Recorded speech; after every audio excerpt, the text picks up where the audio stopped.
Good morning, everybody, and greetings from Old Washington, Kentucky. This is my clay studio where I work at home, and I'm doing a test with my dad. We're going to try some new things with my live stream, and this is just a test to see how the connections work and the lighting and some of the technical bits. But instead of just putting a boring stream out, I thought I'd show you all a little bit of my space and where I've been working. This used to be a porch, so I have some real nice windows in my clay studio, and the advantage of all the windows, you get a lot of fresh air that comes through the studio, and there's a lot of light. But the disadvantage is that in the wintertime it's pretty cold, and I used to have some plastic weatherproofing over all of these windows. We had a day 2 days ago, it was up in the 70s here in Kentucky, so me being kind of stir-crazy, tore all of my plastic weatherproofing down and opened the windows and enjoyed fresh air. And with my luck, the very next day our high was 38 degrees. So I'm bundled up, wearing a few layers. I don't know if I'm going to do much in clay today, but it's not a big space. I'll do a little walk around and show you what I've been working on. So this right here is my wedging table. Let me move these towels. This is where I'll take wet clay and I'll knead it to get all the air bubbles out. And I've got this shelf where I have a lot of plants that are usually outside, and during the winter I'll bring them inside so they don't die. But here's some porcelain pots that haven't been fired yet, but over the last couple of months I've been learning how to work in porcelain, which is really different from some of the other clays that I'm more familiar with. My first love in clay is terracotta, and these are some terracotta pots. I haven't made any of these pots, but this one in particular was a gift that one of my students made for me, and it's a little pinch pot. And I'm really proud of her for making this. She did a real good job with it, and this is one of my favorite things. And tomorrow I'm going to do a stream to show you how to make a pinch pot like this. Let's see, she has one. Oh, here it is. So here's the other pot that she made.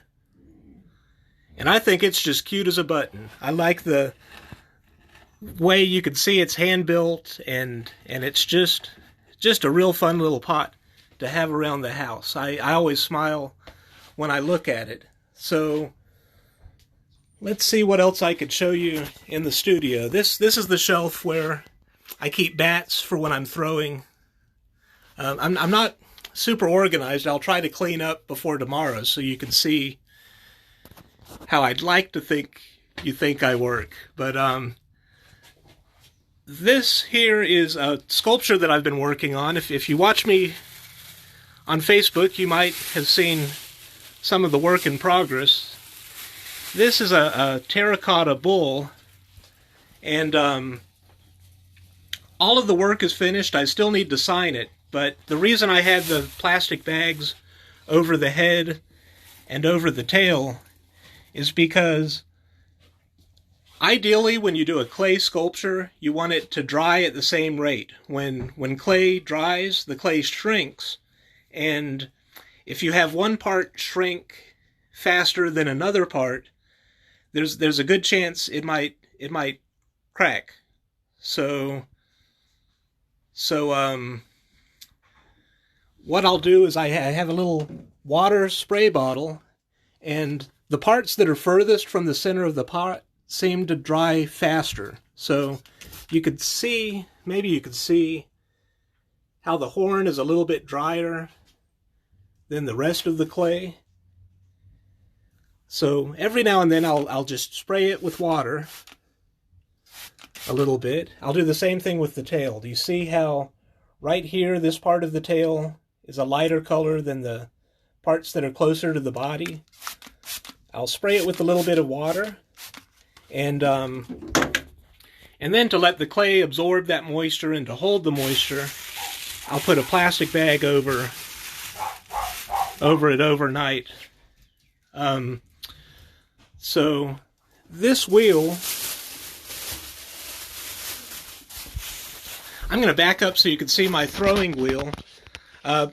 Most modern potters use an electric wheel to spin the clay around so they can make plates and bowls and different things of pottery, but this one works by human power.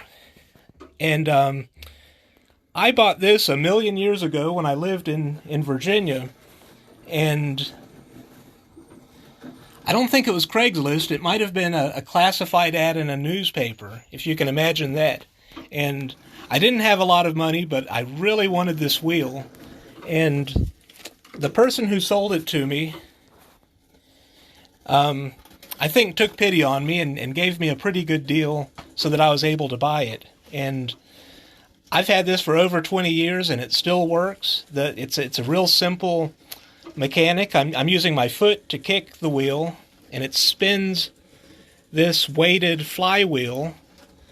And then hopefully this doesn't make you dizzy, but that motion spins the wheel, and if you'd like the wheel to go faster, you just kick a little faster, or if you'd like it to go real slow, your body controls it. So you can slow that wheel down or speed it up to whatever way you like to work.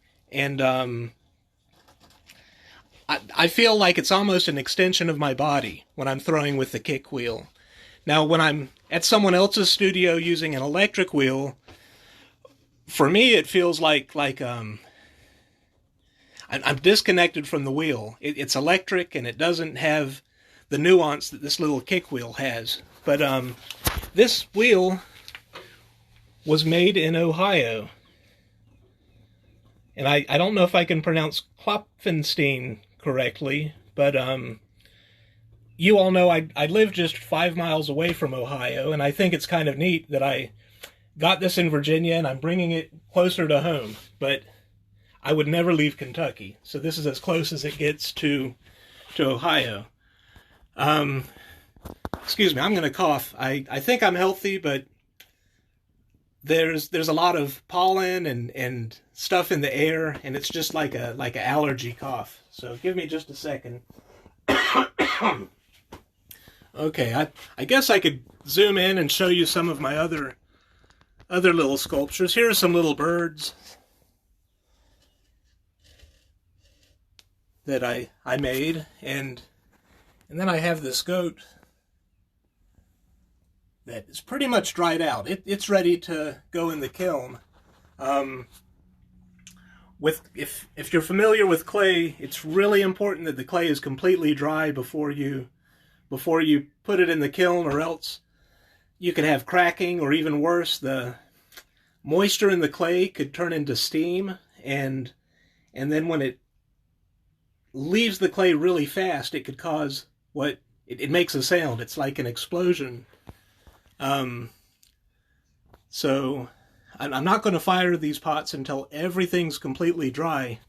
A good friend of mine gave me this button, and I keep it on my shelves because pottery is one of those crafts or arts that there's a really big learning curve. I've been doing this for over 20 years, and I still make lots of mistakes, and things that I think are going to turn out to be big failures. And my friend's also an artist and a potter, and she sent this to me as a way to encourage me not to get too frustrated. And it's nice to have a little reminder that doing anything new isn't easy, and to just keep at it. So I think, like I told you, this isn't a very big clay studio. I'll back out so you can see it.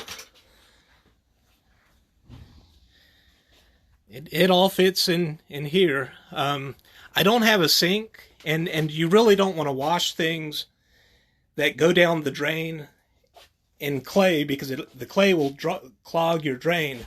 So I keep this 5-gallon bucket, and there's some water, and I'll just use it to get all the clay off my tools or hands or whatever.